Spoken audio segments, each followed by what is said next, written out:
Saudaraku yang dikasihi Tuhan Yesus Kristus, tanggal 7 bulan Agustus 2022 kita bertemu di dalam kasih Tuhan Yesus Kristus. Saya akan menjelaskan kepada saudara satu tema yang luar biasa, yaitu menggendong bangsa Israel. Saudara yang dikasihi Tuhan, menggendong bangsa Israel ini adalah tujuan utama dari kegerakan Kuda Putih yang saya canangkan, saudaraku. Menggendong bangsa Israel ini satu kegerakan besar yang hanya terjadi di akhir zaman untuk menyelamatkan Israel sesuai dengan apa yang pernah dinubuatkan di dalam firman Tuhan. Saudara, saya mau bertanya, apa saudara itu tidak terbeban, hati saudara tidak merasa tersentuh kalau melihat mereka, bangsa Israel, itu masih sibuk beribadah dengan cara Taurat, masih sibuk memelihara hari-hari, sibuk dengan liturgi ibadah Taurat, atau malah memprihatinkan lagi, bukannya saudara ini prihatin, tetapi malah tiru-tiru, malah ikut-ikutan adat istiadat di Israel, bahkan kembali seperti menerapkan hukum Taurat. Ini keprihatinan yang begitu mendalam. Saudara yang dikasihi Tuhan, bangsa Israel itu, saudaraku, mempercayai kitab Taurat, tetapi menolak Tuhan Yesus Kristus. Sementara kita yakin dengan kitab Taurat dan kita juga yakin akan kesempurnaan kasih, pengajaran kasih, kesempurnaan yang dibawa oleh Tuhan Yesus Kristus, dan itu membawa kepada keselamatan hakiki. Sedangkan bangsa Israel itu percaya kepada Taurat tetapi menolak Tuhan Yesus Kristus itu sebagian besar dari umat Israel. Nah, kembali saya tanyakan, apa kalau saudara itu melihat mereka masih sibuk dengan cara-cara Taurat, sibuk memelihara hari-hari, liturgi ibadah Taurat. Nah, yang memprihatinkan itu kemudian saudara itu bukan terbeban, tetapi malah ikut-ikutan sama mereka. Ini memprihatinkan. Bukannya saudara ini menjadi prihatin, terbeban, ingin menjangkau, menyelamatkan mereka, membawa Injil kepada mereka, menginjili Israel, itu tidak ada. Yang ini memprihatinkan banget. Tetapi malah mau tiru-tiru adat istiadat Yahudi. Jadi kalau ke Israel itu, saudaraku, kadang tidak ada beban untuk menjangkau mereka. Kita sebagai wisatawan di sana dipandu untuk melihat kondisi-kondisi, kemudian cara-cara ibadah Taurat, liturgi ibadah di dalam Taurat, saudaraku. Kemudian kita ikut bengong, saudaraku. Nah, ini yang memprihatinkan, saudaraku. Bukannya orang itu prihatin atau terbeban menjangkau bangsa Israel yang masih beribadah dengan sistem Taurat itu, tetapi malah tiru-tiru adat istiadat orang Yahudi, memelihara hari-hari, saudaraku, liturgi ibadah. Saudara yang dikasihi Tuhan, ini keprihatinan yang begitu mendalam. Sedangkan saudara harus ingat, Tuhan Yesus sendiri masih mereka tolak. Lah kita malah mau tiru-tiru Israel yang belum menerima Tuhan Yesus Kristus sebagai Tuhan dan Juru Selamat. Ini sesuatu yang tidak benar. Kita harus membawa Injil ini kepada Israel lagi, saudaraku. Ini syarat sebelum kedatangan Tuhan Yesus. Saya katakan berulang kepada saudara, saudara itu jangan mimpi rapture, jangan ngomong-ngomong rapture kalau Israel ini belum dipertobatkan dan menerima Kristus sebagai Tuhan dan Juru Selamat. Nggak akan rapture. Israel itu pilihan Tuhan, sampai nanti Israel itu dijangkau masuk dalam kegerakan kuda putih, menerima Injil sebagai saudaraku yang dibawa oleh Kristus, menerima Tuhan Yesus Kristus sebagai Tuhan dan Juru Selamat yang dijanjikan, maka barulah waktunya itu akan tiba. Ada amanat agung memang, jadikan semua bangsa muridku, tapi Israel sendiri sudah nggak terbeban jangkau. Sekali lagi, menjangkau Israel ini berat, saudaraku. Di sana orang-orang pintar. Kita mau dengan cara seperti apa? Saudaraku, membuat mereka cemburu itu dengan cara apa? Mereka pintar, ilmuwan dari sana. Mereka juga kaya. Kita mau membanggakan apa? Saudaraku, oleh karena itu, di dalam kegerakan kuda putih, Tuhan akan menyertakan kembali turunnya mujizat Musa. Nanti mulai Wahyu pasal 6 ayat 1 dan 2 itu kembalinya mujizat-mujizat besar. Itu nanti akan mencelekkan mata hati bangsa Israel. Saudara yang dikasihi Tuhan, jadi sedangkan Tuhan Yesus sendiri itu masih mereka tolak. Tetapi kita itu kalau piknik ke Israel, ya saudaraku, saya katakan piknik karena sebetulnya nggak ada misi rohani ke sana, itu ya cuma berdoa saja. Tapi misi untuk menjangkau, mempertobatkan, menginjili Israel itu nggak ada. Makanya saya kalau piknik itu nggak usah jauh-jauh ke Israel. Kalau bukan untuk pelayanan, saudaraku, ke Gunung Kidul itu sudah indah, saudaraku. Dari sini cuma 60 km, itu sudah indah. Nggak kalah indah dengan Israel, saudaraku. Nah, kalau belajar sejarah ya boleh saja piknik ke Israel, saudaraku. Kemudian, saudaraku, kembali pada tema. Jadi bangsa Israel yang masih menolak Tuhan Yesus Kristus sebagai Tuhan, Juru Selamat, sebagai Mesias yang dijanjikan, bangsa Israel yang masih menolak Injil, ini di surga dan di bumi, ini dipandang oleh Tuhan sebagai sesuatu keprihatinan yang begitu mendalam. Surga dan bumi prihatin, saudara nggak prihatin. Malah ke Israel itu malah ikut-ikutan ibadah sistemnya mereka, saudaraku.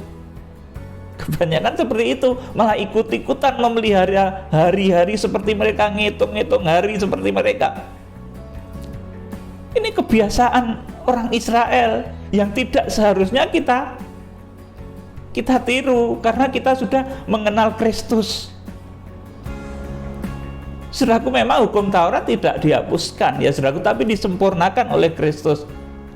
Saudaraku, tidak seharusnya kita kembali beribadah dengan tata liturgi Taurat. Lah, kalau saudara kembali kepada Taurat, ya nanti repot. Saudara harus pakai pakaian imam kalau ibadah imamnya, saudaraku. Kemudian pakai pakaian, ya seperti itulah, saya nggak akan banyak ngomong. Saudara nanti akan terjebak dalam liturgi-liturgi yang bodoh seperti itu. Pakaian imam besar nanti harus dipakai lagi, saudaraku. Nah, repot ini, saudaraku.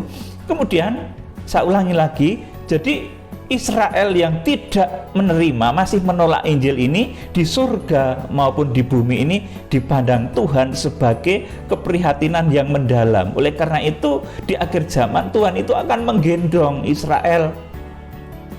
Yesaya pasal 46 ayat 10 dan 11 nanti kita akan baca. Saudaraku, Tuhan itu akan menggendong kembali bangsa Israel. Saudara, jadi kesibukan bangsa Israel dalam memelihara hukum Taurat, mereka sibuk, ya saudaraku, memelihara hukum-hukum Taurat itu mereka giat dan sibuk. Mereka sibuk beribadah, memelihara hukum-hukum Taurat, tetapi menolak Yesus. Ini yang disebut di dalam kitab Wahyu pasal 5 ini sebagai kitab yang termeterai. Jadi artinya bangsa Israel itu seperti kitab yang termeterai. Nah, kalau beban untuk membuka hati yang termeterai ini ditawarkan, banyak orang ini mengabaikan. menyepelekan. Kita akan baca Wahyu pasal 5 ayat 1 sampai 12. Maka aku melihat di tangan kanan Dia yang duduk di atas tahta itu sebuah gulungan kitab yang ditulisi sebelah dalam dan sebelah luarnya, dan dimeterai dengan 7 meterai. Nah, ini kalau kemudian saudara membaca dalam Nubuatan Yesaya 29, kalau nggak salah itu, saudaraku, itu kitab yang termeterai itu bangsa Israel yang hatinya masih tertutup, terselubung untuk menerima satu kebenaran. Ayat yang kedua, dan aku melihat seorang malaikat yang gagah yang berseru dengan suara nyaring, katanya, siapakah yang layak membuka gulungan kitab itu dan membuka meterai-meterainya? Nah, ketika malaikat yang gagah, ini pemimpin kegerakan di akhir zaman, saudaraku. Bukan imam besar agung, ini pemimpin dalam kegerakan kitab Wahyu, saudaraku. Ketika menawarkan ini, malaikat yang gagah ini berseru dengan suara nyaring, siapa yang layak membuka gulungan kitab itu? Saudaraku, maka ayat 3, tetapi tidak ada seorang pun yang di surga atau yang di bumi atau yang di bawah bumi yang dapat membuka gulungan kitab itu atau yang dapat melihat sebelah dalamnya. Jadi hati bangsa Israel itu begitu, saudaraku, tertutup, terkunci rapat, seperti termeterai begitu. Nggak ada yang sanggup membuka mata hati bangsa Israel. Tetapi nanti kita lihat Tuhan Yesus melalui pengorbanannya lewat kegerakan kuda putih, saudaraku, di dalam kitab Wahyu pasal 6 nanti pelaksanaannya itu, saudaraku, nanti akan terjadi. Tuhan itu akan membukakan mata hati bangsa Israel sehingga nanti terjadi pertobatan massal. 144.000 orang dimeteraikan dari suku-suku di Israel. Wahyu pasal 7 ayat yang keempat. Itu bukan angka hurufiah. Nanti di sana akan ada pertobatan massal, pertobatan nasional. Ini tanda kalau sebentar lagi rapture loh, saudaraku. Kalau sudah terjadi pertobatan nasional di Israel, itu tanda sebentar lagi, tidak akan lama lagi itu rapture. Saya kasih tahu satu rahasia ini. Tidak akan lama lagi terjadi masa antikris. Itu tandanya, saudaraku, bangsa Israel itu di sana terjadi pertobatan nasional, menerima Tuhan Yesus Kristus. Nah, pekerjaan ini ayo kita kerjakan. Jangan saudara itu menginjil ke Zaitun liar terus, saudaraku. Ada waktunya, saudaraku, Injil itu harus dikembalikan kepada bangsa Israel. Kita menjangkau bangsa Israel. Ini yang disebut dengan kegerakan kuda putih. Menjadikan semua bangsa itu muridku. Lah, semua bangsa sudah jadi murid Tuhan Yesus, sementara keluarganya Yesus sendiri belum. Saudara, ini ayo kita punya pikiran yang seperti pikiran Kristus. Kalau semua bangsa sudah menerima Kristus, ini keluarganya Yesus. Apa saudara nggak terbeban? Bangsa Israel 12 suku itu, ini keluarganya Yesus, malah menolak Tuhan Yesus Kristus. Makanya saudara jangan terlalu bangga kalau ada kata-kata penginjilan, ayo menginjil ke Vietnam, ayo menginjil ke Afrika, ayo menginjil ke Brazil. Ya mudah, karena itu Zaitun liar. Tetapi ketika saudara harus kembali membawa Injil ini kepada Israel, kalau semua bangsa sudah jadi murid Yesus, saudaraku, tetapi keluarga Yesus sendiri menolak. Saudara, ini tugas kita untuk membawa Injil kepada keluarganya Yesus, kepada bangsa Israel. Ini penginjilan kepada keluarganya Tuhan Yesus. Saudara punya beban ini. Kalau sampai menjadi orang Kristen tidak ada beban untuk menyelamatkan Israel, alangkah memprihatinkannya kekristenan itu. Saudara, dalam hati saya menangis. Ini pekerjaan berat, besar, dan luar biasa di akhir zaman, dan merupakan satu tanda zaman. Kalau ini terjadi, rapture sebentar lagi terjadi. Kalau ini terjadi pertobatan di Israel secara nasional, sebentar lagi itu masa antikris terjadi. Saudara yang dikasih Tuhan, Ini pekerjaan yang besar, memerlukan sumber daya, memerlukan saudaraku, begitu banyak fasilitas sampai nanti kita bisa menjangkau bangsa Israel. Makanya saya kemarin sampaikan kepada seseorang, saya itu kalau piknik ya cukup ke Jogja saja, ke Gunung Kidul itu cukup. Tapi kalau untuk menjangkau bangsa Israel, untuk kegerakan Kudra Putih, ayo kita ke sana. Suatu ketika nanti, kalau cuma piknik saya nggak mau, di gratis pun saya nggak mau, saudaraku. Saudara yang dikasihi Tuhan Yesus Kristus. Jadi di surga dan di bumi ini penolakan Israel terhadap Tuhan Yesus. Tuhan itu ditolak sama keluarganya sendiri, terus Tuhan menyayangi kita. Nah, kita yang mendapat kasih karunia ini harus menjangkau kembali Israel itu yang merupakan keluarganya Tuhan, masuk dalam rencana Tuhan di akhir zaman. Baru saudara boleh ngomong tuh rapture itu sebentar lagi, kalau sudah ada pertobatan nasional di bangsa Israel. Saudara yang dikasihi Tuhan, ayat yang ketiga dari Wahyu pasal 5, tetapi tidak ada seorang pun yang di surga atau yang di bumi atau yang di bawah bumi yang dapat membuka gulungan kitab itu atau yang dapat melihat sebelah dalamnya. Maka menangislah aku dengan amat sedihnya, karena tidak ada seorang pun yang dianggap layak untuk membuka gulungan kitab itu ataupun melihat sebelah dalamnya. Ayat yang keempat, maka menangislah aku dengan amat sedihnya, karena tidak ada seorang pun yang dianggap layak untuk membuka gulungan kitab itu ataupun melihat sebelah dalamnya.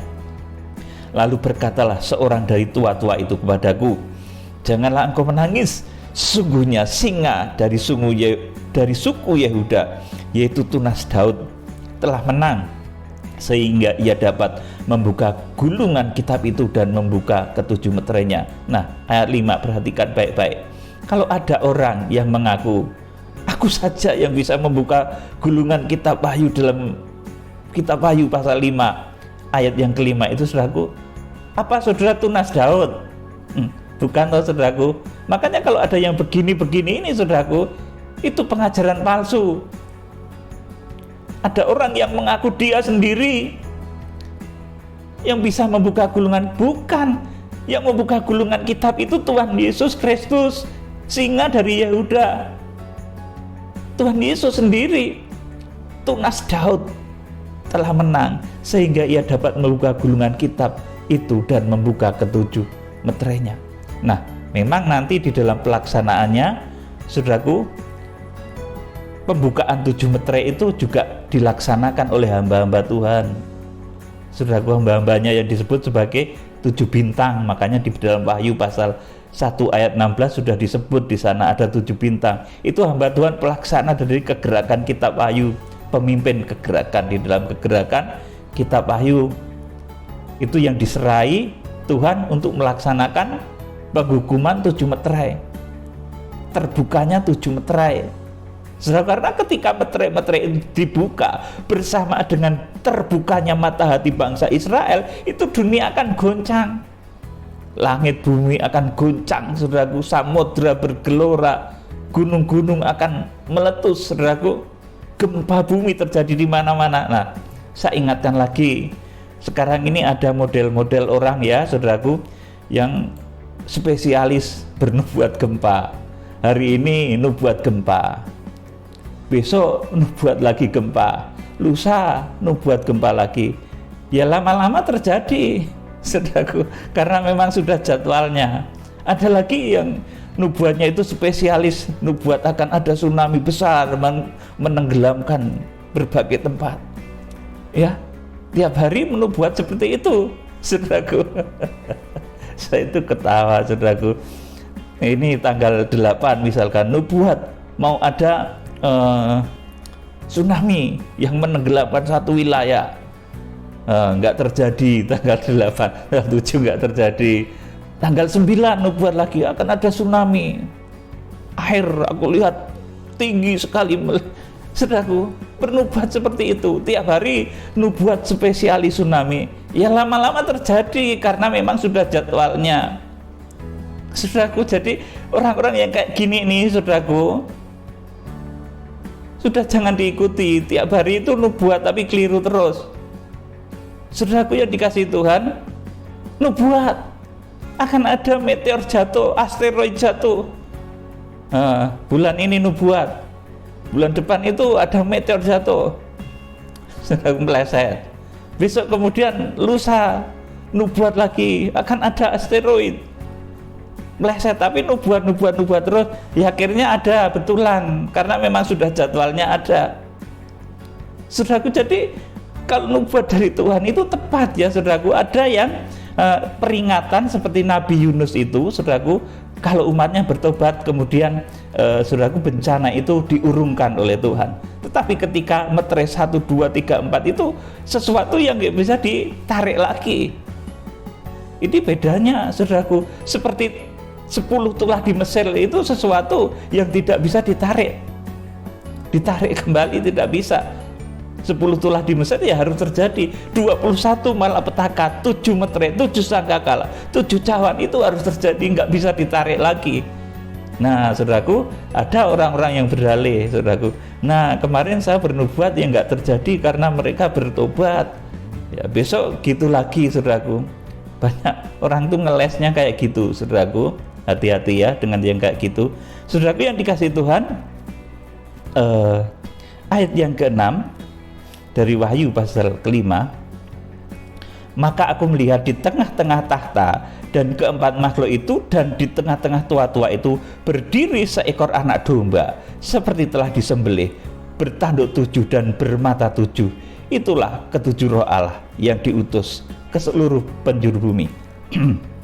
Jadi yang bisa membuka gulungan kitab ini adalah anak domba yang tersembelih, Tuhan Yesus Kristus, singa dari suku Yehuda, tunas Daud. Kalau ada orang lain yang ngaku, oh itu dia orangnya, oh itu aku, saudaraku, enggak benar, ini Tuhan Yesus sendiri yang bisa membuka gulungan kitab. Saudaraku, Wahyu pasal 5 ayat 6 itu dikatakan, maka aku melihat di tengah-tengah tahta dan keempat makhluk itu, dan di tengah tua-tua itu berdiri seekor anak domba seperti telah disembelih, bertanduk 7, bermata 7. Itulah ketujuh roh Allah yang diutus ke seluruh penjuru bumi. Siapa tadi? Dia singa dari suku Yehuda, Tuhan Yesus. Siapa dia? Dia itu tunas Daud. Jadi kalau ada orang yang mengaku entah itu dari Indonesia, entah itu kawanmu, saudaraku, entah itu dari luar negeri, ngaku aku yang bisa membuka gulungan kitab di Wahyu pasal 5 itu, saudaraku, itu keliru. Alkitab nulis dia yang bisa membuka gulungan kitab itu singa dari suku Yehuda, tunas Daud, Yesus Kristus yang sudah tersembelih, anak domba yang tersembelih. Ini yang bisa membuka gulungan kitab. Jadi kalau ada seorang pendeta lah ataupun pastor atau apapun saudaraku yang mengaku dia yang bisa membuka gulungan kitab, itu keliru saudaraku. Yang membuka gulungan kitab itu Tuhan Yesus, suku singa dari suku Yehuda, tunas Daud. Nah ini mulai banyak bermunculan orang-orang yang mengaku bisa membuka gulungan kitab. Oh, dari berbagai belahan di Indonesia mulai muncul, akulah dia, saudaraku. Saudaraku, saya itu gemes gitu loh kadang, saudara, iki wong kepiye gitu loh saudaraku. Sudah ditulis jelas yang bisa membuka gulungan kitab itu singa dari suku Yehuda, yaitu tunas Daud. Itu jelas Tuhan Yesus. Nah memang di dalam pelaksanaannya dia menggunakan hamba-hambanya yang disebut ketujuh bintang di dalam genggaman tangan kanan Tuhan Yesus Kristus. Wahyu pasal 1 ayat 16 itu, saudaraku. Ayat 7 dari Wahyu pasal 5. Lalu datanglah anak domba itu menerima gulungan kitab itu dari tangan dia yang duduk di atas tahta itu. Ketika ia mengambil gulungan kitab itu, tersungkurlah keempat makhluk dan ke-24 tua-tua itu di hadapan anak domba itu, masing-masing memegang satu kecapi dan satu cawan emas penuh dengan kemenyan. Itulah doa orang-orang kudus, dan mereka menyanyikan suatu nyanyian baru, katanya, engkau layak menerima gulungan kitab itu dan membuka meterai-meterainya, karena engkau telah disembelih, dan dengan darahmu engkau telah membeli mereka dari bangsa, dari tiap suku dan bahasa dan kaum dan bangsa. Dan engkau telah membuat mereka menjadi suatu kerajaan dan menjadi imam-imam bagi Allah kita, dan mereka akan memerintah sebagai raja di bumi. Nah, yang dibentuk oleh anak domba yang tersembelih Tuhan Yesus itu adalah imamat rajani, bukan hierarki kerajaan, tetapi imamat rajani yang dibentuk oleh Tuhan Yesus. Sejak kitab Taurat yang ditahbis itu imam yang melayani bait suci. Ya, ada pentahbisan raja Daud itu juga ditahbis, saudaraku. Tetapi saudaraku, yang akan dibentuk oleh Tuhan Yesus Kristus itu imamat rajani, bukan hierarki kerajaan. Memang murid-murid sempat memimpikan, ya saudara, bukan memimpikan, sempat punya cita-cita bahwa Tuhan itu mendirikan kerajaan secara lahiriah. Makanya Tuhan ditanya ketika mau diangkat itu, kapankah engkau mau memulihkan kerajaan bagi kami? Nah, itu dipikir kerajaan lahiriah dengan hierarkinya, ada raja, ada ini. Bukan, tetapi yang ditahbis oleh Tuhan itu imam-imam rajani, imamat rajani, yang gambarannya di Wahyu pasal yang keempat ayat 1 sampai terakhir itu. Rasul Petrus sebagai pemegang imamat rajani pertama dengan hierarkinya, dia kemudian menjadi pemimpin besar setelah Tuhan Yesus, ya saudaraku. Ini dalam gereja hujan awal. Kemudian di dalam kegerakan hujan akhir ini tentunya Tuhan melantik imamat rajani untuk melaksanakan pekerjaannya di akhir zaman. Saudara yang dikasihi Tuhan, ayat yang ke-11, maka aku melihat dan mendengar suara banyak malaikat sekeliling tahta, makhluk-makhluk tua-tua, jumlah mereka berlaksa-laksa dan beribu-ribu laksa. Katanya dengan suara nyaring, anak domba yang disembelih itu layak untuk menerima kuasa dan kekayaan dan hikmat dan kekuatan dan hormat dan kemuliaan dan puji-pujian. Nah, ini saudaraku, fasilitas, sarana yang dijanjikan oleh Tuhan di dalam kegerakan kuda putih. Saudara, makanya saya itu berulang-ulang sama Tuhan, Tuhan, ini pekerjaan berat banget Tuhan. Menjangkau Israel ini bukan pekerjaan main-main Tuhan. Dan kalau Israel itu sudah terjangkau, nanti terjadi pertobatan nasional di sana, itu tanda zaman Tuhan. Itu tanda segera rapture terjadi, itu tanda segera masa antikristus terjadi. Setelah itu tidak selang beberapa saat, tidak selang beberapa bulan, saudaraku, nanti rapture itu akan terjadi kalau sudah ada pertobatan bangsa Israel.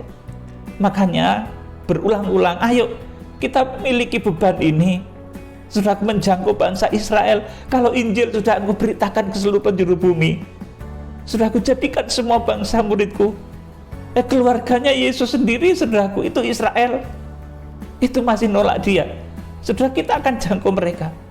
Dan kalau itu terjadi, luar biasa.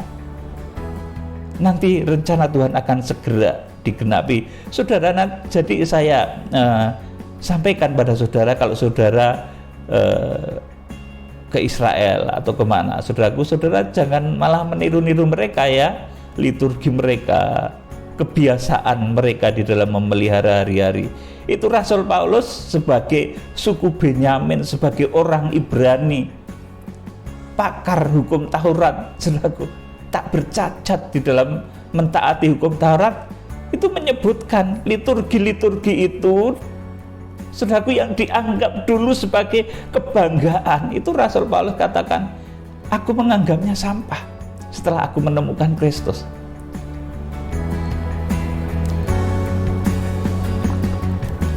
Kita akan baca Filipi pasal 3 ayat 4 sampai 9. Ini saya mengingatkan saudara, kalau saudara ke Israel, kemurahan Tuhan, berkat saudara itu banyak, saudara bisa ke sana, ya saudaraku. Saudara itu hendaknya punya beban untuk menjangkau mereka, jangan malah piknik kemudian saudara ikut-ikutan gaya mereka. Saudara nanti malah pakai pakaian imam besar, pakai pakaian imam, saudaraku, pakai kulah, jamang dan lain sebagainya. Itu malah lucu loh, saudaraku. Tuhan tidak menghendaki kita itu berpakaian seperti Tuhan Yesus. Tidak, saudaraku. Kita pakai gamis model Petrus, model Tuhan Yesus. Tidak, Tuhan nggak nyuruh begitu. Tuhan nggak nyuruh kita pakai tapal dada itu, saudaraku. Mungkin saudara imam besar di satu tempat, saudara, Tuhan nggak nyuruh saudara pakai itu. Tetapi Kristus ada di dalammu, itulah pakaian yang luar biasa. Kita akan baca Filipi pasal 3 ayat 4-9.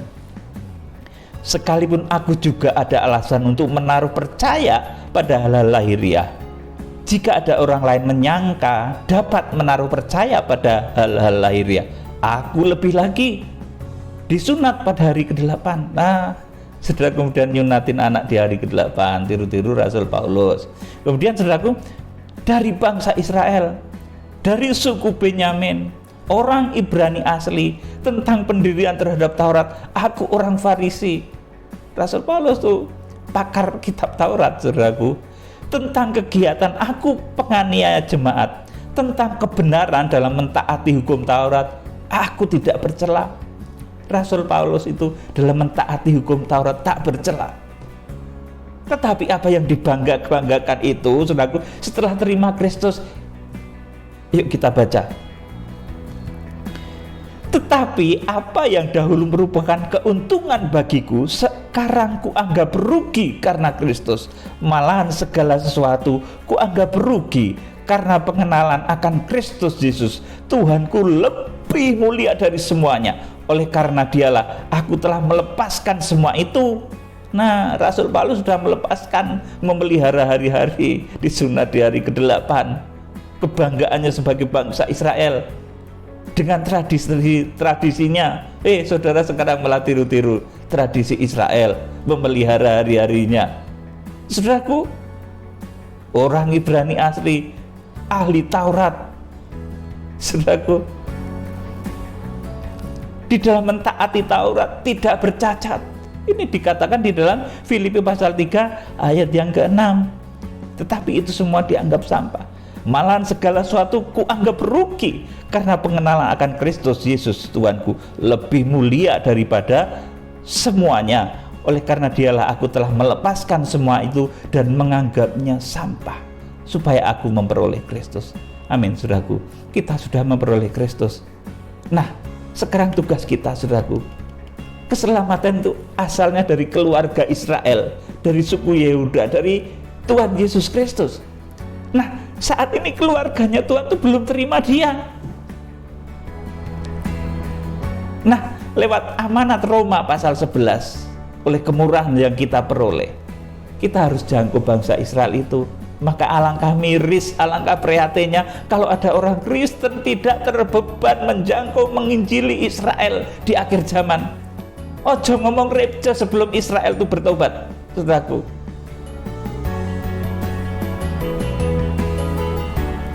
Kita akan baca di dalam ayat yang ke-9. Dan berada di dalam dia, bukan dengan kebenaranku sendiri karena mentaati hukum Taurat, melainkan dengan kebenaran karena kepercayaan kepada Kristus, yaitu kebenaran yang Allah anugerahkan berdasarkan kepercayaan. Nah, saudaraku, Rasul Paulus yang memelihara hari-hari, dia yang pakar Alkitab, saudaraku, juga ditulis dalam Galatia pasal 4 ayat 10 ya, itu memelihara hari-hari dan sebagainya. Kemudian saudaraku, Rasul Paulus juga tak bercacat di dalam mentaati hukum Taurat, tetapi semuanya itu dianggap sebagai sampah. Saudaraku, apakah saudara itu rela bangsa Israel, keluarganya Tuhan, itu ibaratnya gitu, sekarang ini menjadi pemulung, mengumpulkan, mengais-ngais sampah di hadapan Tuhan seperti itu? Saudaraku, apakah saudara tega? Itu keluarga Yesus. Makanya kalau sampai saudara tidak punya beban memenangkan keluarga Yesus dalam kegerakan kuda putih, ini prihatin sekali. Bangsa Israel itu keluarganya Tuhan Yesus, tapi menolak Tuhan Yesus. Dia bangga dengan sampah-sampah dunia, yang saat ini mereka miliki, sampah kepandaian, sampah kekayaan. Mereka bangga dengan itu. Rasul Paulus katakan, di dalam mentaati hukum Taurat tak bercacat, di dalam kepakaran mengenai kitab suci, dia orang Farisi, tidak diragukan lagi. Mengenai hal memelihara hari-hari, dia tertib. Tapi semuanya itu sampah setelah mengenal Kristus. Nah, bangsa Israel saat ini saudaraku belum mengenal Kristus, saudaraku, tidak mau mengenal Tuhan Yesus. Mereka ibarat orang-orang yang sibuk memungut sampah. Saudara, apa saudara tidak punya beban menjangkau mereka? Ayo kita jangkau. Makanya kalau saudara bisa punya beban menginjil ke Afrika, mengeluarkan dana 100 juta, miliatan bahkan saudaraku, menjangkau India. Sekarang ayo menjangkau bangsa Israel. Nah, saudaraku, ini kegerakan besar. Makanya saya betul-betul memohon kasih karunia kepada Tuhan. Kalau ini terjadi, ini pertanda zaman. Kalau ini terjadi, saudaraku, ini luar biasa sekali. Ini tangan Tuhan yang melakukannya. Ayo miliki Tuhan. Miliki Tuhan Yesus Kristus, miliki hati Tuhan. Keluarganya Tuhan Yesus belum terima, Tuhan Yesus sendiri. Kita yang ditugaskan oleh Tuhan untuk menjangkau mereka, mengembalikan Injil kepada Israel, supaya Israel terima Tuhan Yesus, menerima Injil, kemudian masuk di dalam rencana Tuhan di akhir zaman. Setelah itu baru rapture itu terjadi, saudaraku. Nah gitu, saudaraku, prosesnya itu. Jangan dikit-dikit rapture, kesana rapture sendiri. Kalau Israel itu belum bertobat, Israel itu nggak mungkin ditinggalkan sama Tuhan, saudaraku. Saudara, kita akan membaca sekarang tentang menggendong Israel ini, saudaraku. Yesaya pasal 46 ayat 3 sampai selanjutnya. Ya, saya minum dulu. Yesaya 46 ayat 3.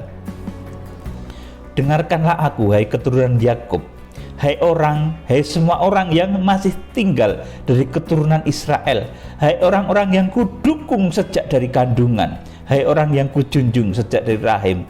Sampai masa tuamu aku tetap dia, sampai masa putih rambutmu aku menggendong kamu. Aku telah melakukannya dan mau menanggung kamu terus. Aku mau memikul kamu dan menyelamatkan kamu. Jadi ini menggendong Israel. Ini amanat kegerakan kuda putih, itu amanat untuk menggendong Israel. Saudaranya Tuhan Yesus. Kita diberi amanat untuk menggendong saudaranya Tuhan Yesus. Kekasihnya bahkan, saudaraku. Umat kekasihnya. Amanat menggendong Israel ini nanti yang dipakai siapa, kita akan lihat ayat selanjutnya. Kepada siapakah kamu hendak menyamakan aku, hendak membandingkan dan mengumpamakan aku sehingga kami sama? Orang mengeluarkan emas dari dalam kantongnya dan menimbang perak dengan dacing.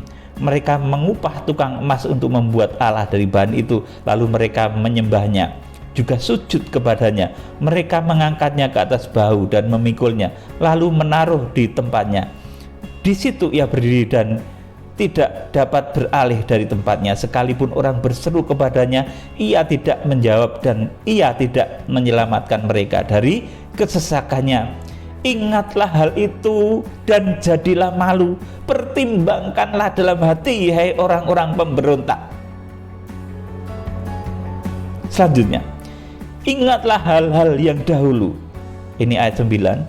Dari sejak purbakala, bahwasanya akulah Allah dan tidak ada yang lain. Akulah Allah dan tidak ada yang seperti aku. Ayat 10, perhatikan baik-baik. Yang memberitahukan dari mulanya. Dari mulanya itu kitab Kejadian. Musa itu diberi dari mulanya. Apa-apa yang belum diketahui oleh manusia dituliskan oleh Musa dalam kitab Taurat. Yang memberitahukan dari mulanya hal yang kemudian, dan dari zaman purbakala apa yang belum terlaksana. Apa yang belum terlaksana juga diberitahukan. melalui Rasul Yohanes di kitab Wahyu, saudaraku, yang berkata, keputusanku akan sampai dan segala kehendakku akan kulaksanakan. 11, yang memanggil burung buas dari timur dan orang yang melaksanakan putusanku dari negeri yang jauh. Aku telah mengatakannya, maka aku hendak melangsungkannya. Aku telah merencanakannya, maka aku hendak melaksanakannya. Dengarkanlah aku, hai orang-orang congkak, hai orang-orang yang jauh dari kebenaran. Nah, orang yang tidak memiliki beban menjangkau bangsa Israel itu disebut orang-orang congkak. Congkak karena tidak memiliki hati untuk menjangkau bangsa Israel. Ayat yang ke-13, keselamatan yang daripadaku tidak jauh lagi, sebab aku telah mendekatkannya, dan kelepasan yang kuberikan tidak bertangguh lagi. Aku akan memberikan kelepasan di Sion dan keagunganku kepada Israel.